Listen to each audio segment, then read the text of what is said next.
Barrel rolls is the reporter thrown into the secretive world of the Forex Super Model, where nothing is as it seems. Beware the techno-monk, and steer clear of Professor Code and his two assistants.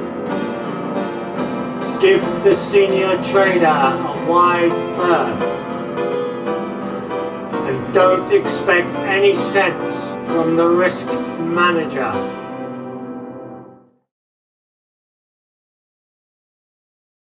Good morning, I'm Professor Code and this is the Forex Super Model daily briefing for Friday the 19th of the 3rd, 2021. The time is just coming up to 0455 GMT, Asian session coming to a close, European session firing up, and our lunchtime is the North American US session. Right, yesterday, on Thursday the 18th, we had a negative opposed driver in the euro at -149. Front and back door flows mainly going into the dollar at +107 and the yen at +93. The pound was the negative rock at -51, and that was an activity of ±200. Right, intra-week then, so this is the most relevant one because we're Friday. This is from Monday the 15th open to about 15 minutes ago. What have we got? We've got a negative opposed driver in the euro again at -110. Front and back door flows mainly going into the yen at +91. Into the dollar at +28, and the pound was the negative rock at -9, activity ±119. Right, intraday then, so this is what's happened in the Asian session from about 15 minutes ago. So we've got an unopposed negative driver in the pound, this time -30, no backdoor flows. The opposing positive flows have been mainly going into the dollar at +15, yen +11, and the euro is the positive rock at +4, activity ±30. Right, what's going to knock this about as usual? Well, today we've got we've had soft AUD retail sales already at -1.1%. The Bank of Japan rates decision, they did a bit of mucking about with their ETF decision. That's their buying in stock markets.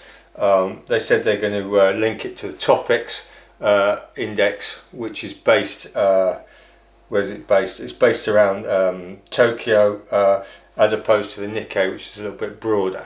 So that had a slight effect, but nothing. It's pretty neutral generally. It took stocks off a little bit because there's a negative risk sentiment at the moment. And we got CAD retail sales. Monday we got China rates decision, and that's really what's been going. Yesterday we had a big drop off in oil, approximately 8%, give or take, and we've got China tensions with the US. They're just saber rattling and sort of trying to get ahead on positions. Remember China is coming up in July to this anniversary.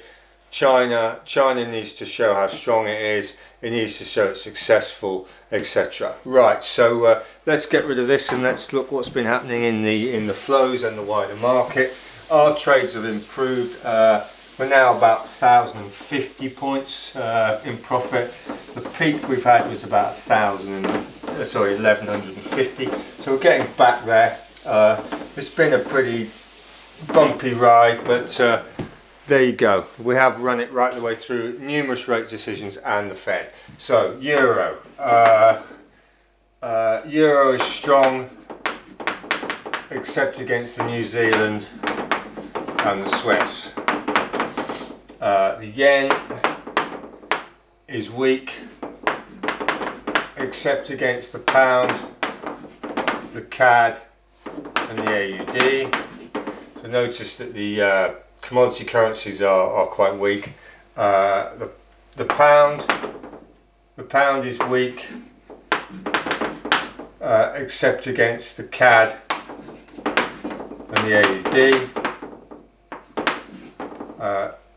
The Swiss is strong, except against the dollar, the pound and the NZD. The CAD is weak except against the AUD. The AUD is weak across the board. The NZD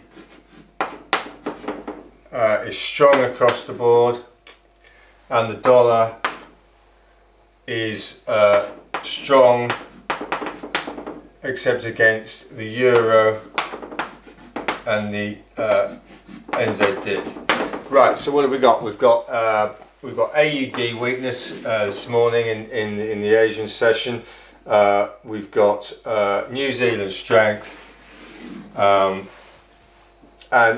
take your pick in the middle. We've got commodity currencies coming off a bit, etc. So it's quite a mixed picture, but bear in mind this is the Asian session. The flows aren't particularly strong at the moment, so this can rapidly change. Right, and will change.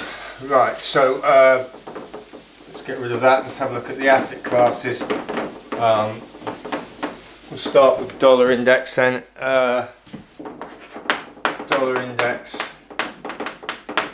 What's been going on with the dollar index? Well, basically, the dollar index broke through its resistance, came back, and it's now just sub the resistance high. Gold was coming off, and it's come back, and it's starting to come off again. It's about 0.2 from the model floor. Oil has got that sort of look about it. It's come off, and it's about 0.67 from the low, from the floor. Wall Street came through, and it's just come off a little bit, so it's sub highs, sub the new highs. S&P, what have we got there? S&P made it above the highs, and it's now below the recent high.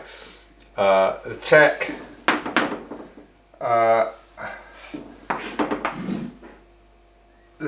basically came off, and it's about there. It's about 0.4 from the lows, right? So the tech's quite weak at the moment. Right, just make some room. US 10-year bonds and the bund, always worth a look at those. US 10-year and the bund. Well, the US 10-year basically looks like that. That's the price, remember. It's bounced, so the yields have been very strong. It's bounced a little bit, so yields have just come off a little bit, but basically we've got relatively high yields there. And the bund is operating about 0.3 from the floor, so we're looking at relatively stronger yields in the US than Europe, but the European yields have come back a little bit. The gap's closed. Something to think about. So copper, we've got these 1, 2, 3, 4, 5 pumps. It basically came back to the second pump. It went back to base camp. It came to about 2.5 pumps, and it's dropped there, and it's basically operating at the second pump. So it seems to like that position on the top of the second pump. Right, US steel. Remember we had this sort of horseshoe, and then it sold off at the double top, and then it came back, and it's now about 0.8 from the high, modelled high. So US Steel's doing quite well still. Right, so let's make some final sense of what's going on then. So we've had the Fed now. The Fed's basically saying, if you read between the lines, that they're going to potentially run the US economy a little bit hot in Keynesian terms. So and they're going to not chase it down with rates rises. So they're going to let the US economy run potentially hot, or even though it may not be running hot because of the spare capacity. So we're likely to see going forward, you're going to see dollar weakness in the big macro picture. The European ECB are talking down the euro as well, so the euro is going to be neutral to soft. Now the yen is likely to be linked with the equity transmission, as we know, and there's no reason for the yen to start rising. So and what you're left with in the majors, you're left with the pound.